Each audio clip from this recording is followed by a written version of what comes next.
तो सर मेरा सबसे पहला सवाल ये है कि जब दिल्ली में सबसे पहला कोविड केस आया था, तब आप लोगों का मतलब रिएक्शन क्या था उसके ऊपर, और कैसे सरकार ने उस पर रिएक्ट किया था, और क्या तब आपको लगा था कि ये इतना फैल जाएगा?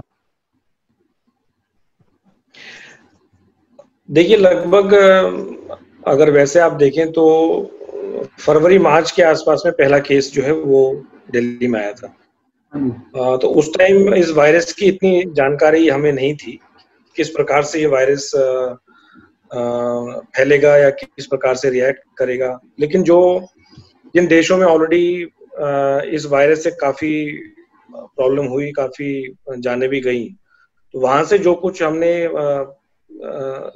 सुनने में मिला या सीखा हमारे डॉक्टर्स ने और साइंटिस्ट ने, तो उसी के हिसाब से उस टाइम प्रोटोकॉल्स वगैरह एस्टेब्लिश किए और जो पेशेंट्स वगैरह थे उसी प्रकार से उनका इलाज करना स्टार्ट किया। लेकिन जैसे जैसे टाइम निकला, इस वायरस की और जानकारी हमें मिली, इसके बारे में और हमने समझा, और उसी टाइम से दिल्ली सरकार माननीय मुख्यमंत्री अरविंद केजरीवाल जी के नेतृत्व में जो भी उचित कदम उठाने थे वो उचित कदम समय समय पे उठाए हमने। धन्यवाद सर। सर मेरा दूसरा सवाल ये है कि दिल्ली चूंकि एक पूर्ण राज्य नहीं है, तो यहाँ पे केंद्र शासित संस्थाएं हैं, एमसीडी की संस्थाएं हैं, दिल्ली पुलिस आप लोगों के पास नहीं आती, तो कुछ चैलेंजेस आए मतलब काफी सारी एजेंसीज को एक साथ जोड़ के और फिर इसके ऊपर काम करने में कुछ चैलेंजेस आए आपको? कोई एग्जांपल दे पाएंगे आप हमें? नहीं, दिल्ली में देखिए, दिल्ली में तो चैलेंजेस हमेशा रहते हैं, लेकिन सीएम साहब ने भी बार बार यही कहा है कि भाई इस कोरोना की लड़ाई में हमें एकजुट होके सबको साथ लेके कंधे से कंधा मिला के हमें इस कोरोना से लड़ाई लड़नी है, और कम से कम जो परेशानी हो वो कम से कम लोगों को नुकसान हो, ये हमें निश्चित करना है। और केंद्र सरकार के साथ भी लगातार हमने जिस भी प्रकार से बढ़िया तरीके से मिलके चलना है, उसी प्रकार से केंद्र सरकार के साथ भी हम लगातार पूरा कोऑपरेट करके और एक साथ इस कोरोना की लड़ाई में हम आगे बढ़ रहे हैं। सर एक चीज ये है कि जो दिल्ली सरकार की तरफ से आंकड़े जारी होते हैं डेली, और उसमें मौत का कुछ आंकड़ा दिखाया जाता है कि इतने लोगों की कोरोना के कारण मौत हुई है। वहीं एमसीडी पिछले कुछ दिनों से अपने कुछ आंकड़े दिखा रही है जो कि बिल्कुल ही अलग हैं दिल्ली सरकार के आंकड़ों से। तो ये जो अंतर है वो क्यों हो सकता है, आप बता पाएं? नहीं, देखिए जी, आपने अभी खुद ही कहा कि कुछ हॉस्पिटल्स एमसीडी के कंट्रोल में हैं, कुछ हॉस्पिटल्स डायरेक्टली सेंटर को रिपोर्ट करते हैं, चाहे जैसे एम्स है, सफदरजंग है। तो जो कुछ डिफरेंस आता है, अगर आप सपोज उन हॉस्पिटल से रिपोर्टिंग नहीं हुई डेथ की, तो उसमें डिफरेंस हमेशा होगा। सेकंड, कोई भी जब डेथ होती है किसी भी हॉस्पिटल में, तो वहां का जो एचओडी है उसको ये सर्टिफाई करना होता है कि ये डेथ जो है ये कोरोना की वजह से हुई। उसके बाद एक डेथ ऑडिट कमेटी है जिसमें अलग अलग डॉक्टर्स की पूरी टीम है। वो डेथ ऑडिट कमेटी भी उस कारण में जाती है कि ये जो डेथ हुई है, क्या ये नेचुरल और कारणों की वजह से डेथ हुई है, या ये जो डेथ हुई है ये कोरोना की वजह से हुई है। तो उसमें भी कुछ कुछ डिले रहता है। जैसे जो डेथ हो सकता है 6 दिन पहले हुई, लेकिन उस डेथ को आज सर्टिफाई कर रहे हैं कि ये डेथ जो है कोरोना की वजह से हुई, तो उसमें डिफरेंस कभी कभी आता है। लेकिन दिल्ली सरकार की तरफ से ऐसा कभी नहीं हुआ कि कुछ हमने आंकड़े चेंज किए हों या कुछ जो डेथ हैं वो हमने छिपाई हो। और ये चीज तो हाईकोर्ट भी, जो हाईकोर्ट है, हाईकोर्ट में जब केस चला तो हाईकोर्ट ने भी कहा कि भाई जो दिल्ली सरकार कर रही है और डेथ ऑडिट कमेटी जो काम कर रही है बिल्कुल ठीक कर रही है। सर इसी पे दूसरा सवाल है कि जो आप लोगों ने ऐप लॉन्च करी है जिसमें आप बेड्स की संख्या बताते हैं कि इतने बेड्स खाली हैं, तो ऐसा देखा गया है कि पिछले कुछ दिनों में कुछ अस्पताल हैं, जैसे आपकी वेबसाइट कह रही है या आपकी जो ऐप कह रही है कि उस अस्पताल में 10 बेड खाली हैं, और अस्पताल की तरफ से बयान जारी होता है कि हमारे बेड खाली नहीं है। तो इस चीज को कैसे देख रहे हैं और कैसे सही करने की दिशा में हम काम कर रहे हैं? देखिए, वो ऐप लॉन्च हुआ था तो स्टार्टिंग में कहीं ना कहीं थोड़ी बहुत कोऑर्डिनेशन में कुछ इश्यूज रहते हैं, लेकिन अगर हॉस्पिटल्स अगर ठीक इन्फॉर्मेशन प्रोवाइड नहीं करेंगे, उसको प्रॉपरली अपडेट अगर नहीं करेंगे, तो फिर कहीं ना कहीं मिसमैच रहेगा. But I think last may be couple of weeks, I think जो चीजें हैं काफी स्मूथली फंक्शन कर रही हैं. स्टार्टिंग में कुछ इश्यूज रहे होंगे, बट टाइम के साथ साथ वो सारी चीजें दूर कर दी गई. जी सर, एक चीज और कि मान लीजिए किसी को अपना कोविड का टेस्ट करवाना है पर वो एसिम्टोमेटिक है, उसके पास कोई सिम्टम्स नहीं है, तो अब तक हमने ये देखा है कि जो प्राइवेट या सरकारी अस्पताल है उसमें डॉक्टर सिर्फ उन्हीं लोगों का इलाज कर रहे हैं, या सॉरी टेस्ट के लिए रिकमेंड कर रहे हैं जिनके पास सिम्टम्स हैं. पर आईसीएमआर की एक स्टडी ये कहती है कि 80% के आसपास लोग वो हैं जो एसिम्टोमेटिक हैं, और ऐसे लोग बहुत खतरनाक है, क्योंकि अगर वो किसी बच्चे या बूढ़े के पास जाते हैं, बुजुर्ग के पास जाते हैं, तो उन्हें कोरोना फैला सकते हैं और उन्हें खुद नहीं पता कि वो कोरोना से संक्रमित हैं. तो फिर ऐसे लोगों की टेस्टिंग के लिए हम क्या कर रहे हैं? देखिए, अब तो टेस्टिंग काफी बढ़ा दी है. अब तो लगभग अगर कंटेनमेंट जोन्स की बात करें तो लगभग 20,000 टेस्ट जो हैं वो तो कंटेनमेंट जोन्स में लगातार हो रहे हैं. प्राइवेट लैब्स भी जो है वो भी टेस्ट लगातार अब कर रही हैं, टेस्ट करा सकते हैं. लेकिन अगर सिम्टोमेटिक है और मतलब उसको ऐसे तो ख्याल आएगा नहीं कि मुझे टेस्ट कराना है. जी जी जी. क्योंकि जब वो ठीक है, उसको तो कुछ भी पता नहीं चल रहा कि वो कोरोना जो वायरस है वो ही is acting as a carrier. तो अगर कोई उसके क्लोज सर्कल में या उसके कोई क्लोज कांटेक्ट में अगर किसी को पॉजिटिव हुआ है व्यक्ति, या किसी के घर में डेथ हुई है, जैसे कल ही किसी के जानकार किसी के यहाँ डेथ हुई तो उनका फोन आया, तो उनको सस्पेक्ट वो ये कर रहे थे कि भाई कहीं वो भी कोरोना पॉजिटिव तो नहीं है, तो टेस्ट उनका कराया लेकिन वो नेगेटिव है. तो मेरे ख्याल से अब चीजें काफी स्टेबलाइज हैं और पिछले लगभग 1 महीने में दिल्ली में भी टेस्टिंग जो है काफी बढ़ा दी गई है. सर, एक चीज और देख रहा था मैं कि सरकार की तरफ से अभी ये आया है कि वो 6 जुलाई तक घर घर जाकर मतलब स्क्रीनिंग करेंगे लोगों की, और ये पता लगाएंगे कि कितनों को टेस्ट की एक्चुअल में जरूरत है या नहीं है. तो इससे आपको कोई प्रोजेक्शन आ रहा है कि इस एक्टिविटी से कितने और केसेस बढ़ने की, मतलब और बढ़ सकते हैं केसेस, और कितने और बेड्स की रिक्वायरमेंट होगी दिल्ली में? देखिए, बेड्स की पोजीशन अभी कंफर्टेबल है. माननीय सीएम साहब भी लगातार प्रेस कॉन्फ्रेंस करके ये चीज पूरी जो दिल्ली की जनता है उसको ये सूचना दे रहे हैं कि घबराने वाली कोई बात नहीं है.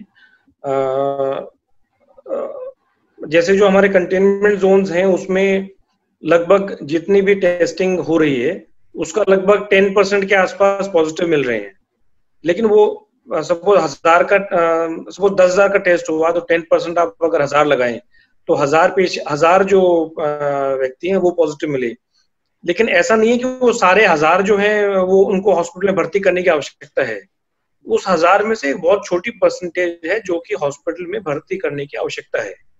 बाकी सब जो होम आइसोलेशन का जो कॉन्सेप्ट है वो दिल्ली सरकार बहुत बढ़िया तरीके से उसको जनता तक पहुंचाया है. और मैक्सिमम लोग अगर आज भी देखें तो वो होम आइसोलेशन में ही अपना आइसोलेट करके उनका ट्रीटमेंट चल रहा है. सर, एक चीज ये देखने वाली है कि कोविड के चलते दिल्ली सरकार का जो रेवेन्यू है वो कम होता जा रहा है, और जैसा कि कई बार बताया भी गया है कि केंद्र की तरफ से कोई सहायता नहीं मिली है. तो क्या इसके चलते आने वाले समय में हम जो बिजली पे, पानी पे या बस सेवाओं पे जो सब्सिडी मिल रही है वो खत्म होती दिख रही है, मतलब आने वाले समय में, कि आप हटा देंगे उस सब्सिडी को? नहीं, दिल्ली को ये बिल्कुल सही बात है जो आपने भी कही कि दिल्ली को सेंटर से कोई सपोर्ट नहीं मिल रहा है. सीएम साहब ने, डेप्यूटी सीएम ने as a finance minister centre को चिट्ठी भी लिखी और अपील भी की कि भाई और राज्यों को दिया तो दिल्ली को भी पैसा मिलना चाहिए, क्योंकि रेवेन्यू कलेक्शन काफी कम हो गया है. लेकिन आई थिंक जैसे जैसे अब लॉकडाउन खुल गया है, इकोनॉमी दोबारा नॉर्मल होगी, तो मैं समझता हूँ कि दोबारा रेवेन्यू जो है वो ठीक होगा, और मेरे ख्याल से कोई सब्सिडी खत्म करने की या ऐसी कोई अभी बात नहीं.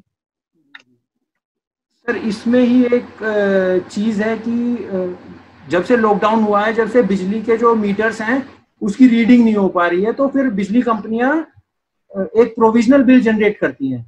तो कुछ लोग एस्टिमेट बेसिस पे, हाँ जी, एस्टिमेट बेसिस पे, तो कुछ लोग ऐसे हैं जिनका पिछले 4-5 महीने से जीरो बिल आया, क्योंकि सर्दियों के कारण उनका जो मीटर रीडिंग थी वो 200 से शून्य थी। पर अब वो जो बिल्स वो जनरेट कर रहे हैं वो 4,000-5,000 के आसपास आ रहे हैं।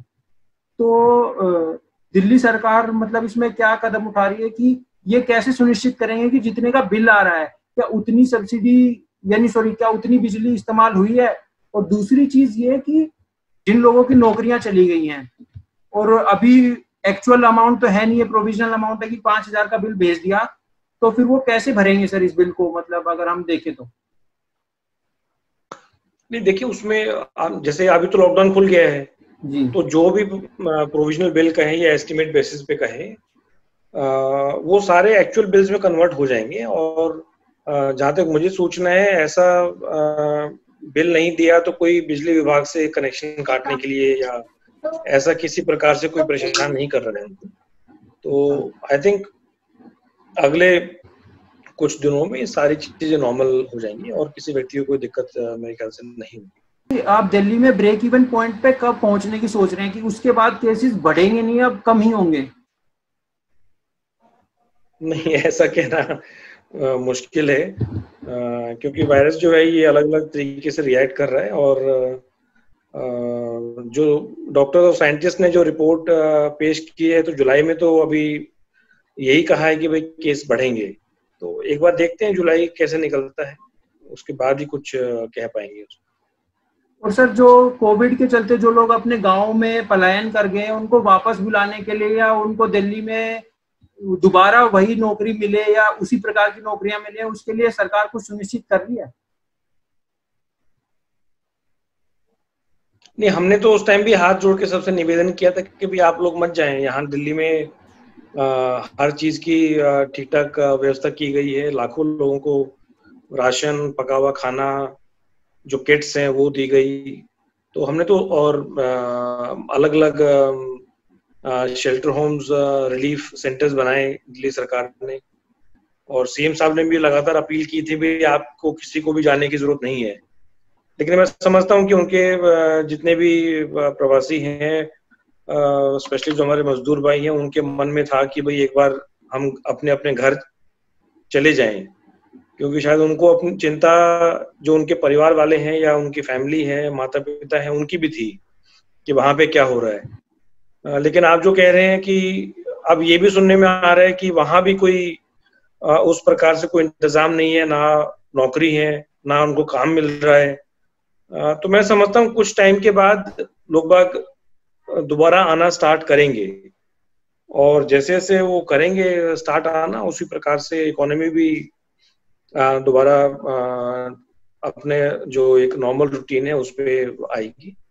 और मैं भगवान से ही प्रार्थना करता हूँ कि जितने जल्दी सब लोग अपने काम पे आए, उनको बढ़िया काम करने का मौका मिले और अपना घर चलाएं, यही मैं प्रार्थना करता हूँ। तो सर अंत में बस इतना जानना चाहेंगे कि अभी दिल्ली के लोगों को क्या बताना चाहेंगे आप कोविड के चक्कर में? दिल्ली के लोगों को मैं लगातार, मैंने भी साथ साथ अपील की है और यही अपील कर रहा हूँ कि अगर आज भी अगर कोरोना से, इस वायरस से बचने का तरीका है वो यही है कि आप अपना, जब तक बहुत जरूरी काम ना हो, घर से मत निकलिए।